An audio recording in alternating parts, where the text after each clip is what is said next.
এটা মুসাফিরখানা, এটা হলো একটা পরীক্ষার হল। এখন পরীক্ষার ভিতরে তো প্রশ্ন লাগে। আল্লাহ যে আমাদেরকে প্রশ্ন দিলেন, প্রশ্নের নাম কি?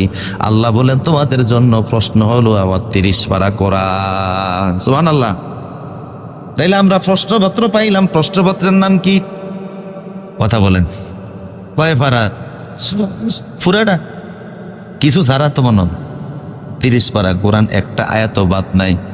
প্রশ্ন হলো, আল্লাহ প্রশ্নপত্র দিলেন, পরীক্ষার হলের ব্যবস্থা করলেন। এখন প্রশ্নপত্র বুঝিয়ে দিবে কে? এই জন্য আল্লাহ সুবহানাহু ওয়া তাআলা প্রশ্নপত্র বুঝিয়ে দেওয়ার জন্য মুহাম্মদ রাসূলুল্লাহকে পৃথিবীতে নবী এবং রাসূল বানিয়ে পাঠিয়েছে। শাহিদান আলাইকুম ওয়া তাকুনু শুহাদা আলান নাস।